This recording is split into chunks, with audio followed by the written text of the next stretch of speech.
When I turned 45, something changed. I felt constantly tired and I had this brain fog, but I also became aware of my mortality. You see, on a logical level, I always knew that our life on this planet is finite, but I really didn't feel it.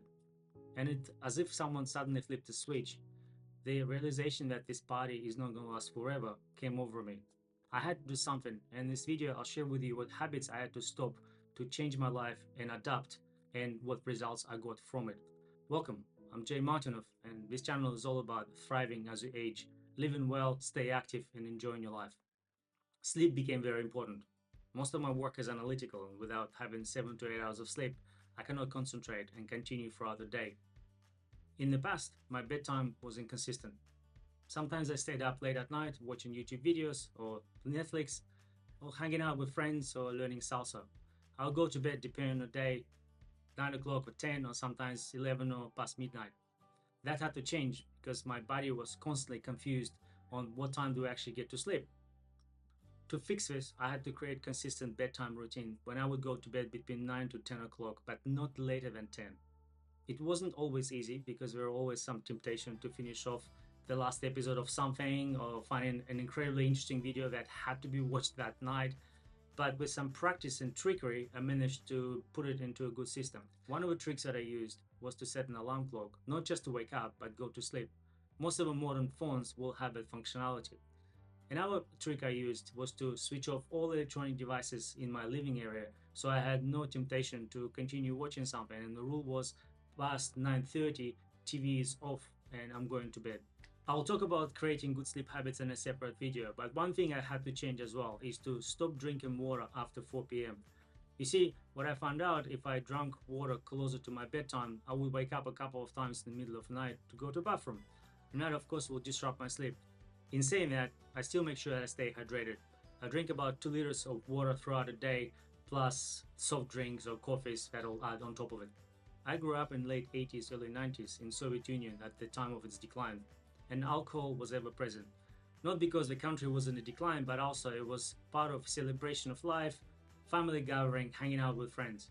When I moved to Australia, this enjoyment of alcohol carried over. Meeting new friends was easier with a beer or two. What I noticed though, after turning 45, that alcohol was affecting my sleep, but it also gave me these weird hangovers that lasted for 3 to 4 days, even after 3 to 5 drinks on a weekend. This was a feeling of low energy and low mood, and it was affecting me. I had to do something about it. Initially, I took a small experiment and quit alcohol for 3 months to see what happens, and my mood suddenly improved. My energy levels went up, and I decided to continue with it. It was a little bit difficult getting used to in the beginning. Going to some places no longer made sense. For instance, pubs. After 9 to 10 o'clock, if I was catching up with my friends without drinking, it felt a bit challenging. It was hard to hear what people were saying, but also after people started getting drunk around 9 to 10 o'clock, I felt like I was not in my place. Because of that, I had to find different ways of socializing with my friends. Instead of going to pubs, we'll go for a walk or maybe watch a movie or doing some activity like kayaking. I also realized that alcohol was masking my lack of interest for certain topics or spending time with some people. I found out that that was my remedy for boredom. You see, whenever I was hanging out with someone I didn't like spending time with, and I had a few drinks, would find some common themes or common interests, or maybe alcohol made everything more palatable and more exciting. Without alcohol, my connections with people became more genuine, and those that I didn't have much in common with, I wouldn't continue seeing. If you find some of my early videos, you will notice that I almost have no gray hair, and that's because I used to dye my hair. I cannot tell you exactly why I was doing it. Perhaps it was denial of mortality that I talked about earlier, but also the fact that we have cognitive biases towards people, and I wanted to look younger and more energetic. After 45, I became less worried about how I look and more about how I feel. Some hair dyes have toxic metals in them and they can cause irritation or some other adverse effects. Also, dyes cost money and there's a bit of an effort involved in dyeing your hair. I took a little experiment and stopped dyeing my hair for a month to see what happens, and nothing really happened. People didn't mention anything, and if I look at myself in the mirror, I got used to the way I look now and I kind of like it. Another interesting fact, when I was in Bali recently, I've noticed that people treated me slightly different. I wouldn't say like an elderly gentleman, but I definitely felt the sense of more respect. So I guess cognitive biases work in both directions. If you don't treat it as a young boy, you treat it as a grown up man. With realization that our life is finite, I had to make a decision not to spend time with toxic people.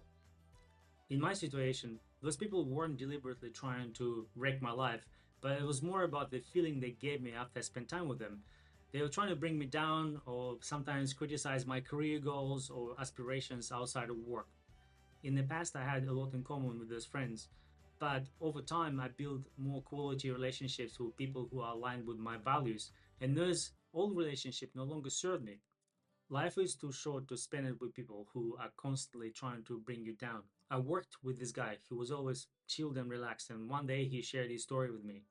He went for a casual visit to his GP to get a doctor's certificate because he was sick for a couple of days. While at the doctor's, he asked him if he wanted to check his prostate, and the result came that he had cancer. So he went for a surgery and survived the cancer in the end. But he had this motto in life that if something didn't matter in 5 years, it wasn't worth worrying about. And I think this is a good principle for anyone worrying about anything in their life. And I started applying it to how I see things. If something keeps bugging me, if something keeps playing in my mind, I look at it and measure it up whether I'm still going to worry about it in 5 years' time. And if the answer is no, I just let it go. And the final change, I stop collecting things that I no longer need. About twice a year now, I go through all the things in my house and I find things that I no longer use. For example, if it's some clothing that no longer fits me or out of fashion, I take it to the charity bin and give it to St. Vincent's. I don't think I will ever become a true minimalist and live with absolute bare minimum, but getting rid of this clutter made me feel lighter about myself and my life. Now, with all these changes, you're probably asking yourself, well, Jay, did it fix everything? I can't say that I feel exactly the same as I felt in my 20s, but introducing these changes definitely improved my sleep, energy levels, and brain fog lifted. I would also say that stopping drinking or getting more sleep doesn't make me a perfect human being, and some of those habits may find their way back into my life temporarily. I may decide I want to dye my hair again, or every now and then I may come back home late from going out and not get enough sleep and feel tired the next day, and that's okay. Life is about living the experience and adapting to new changes.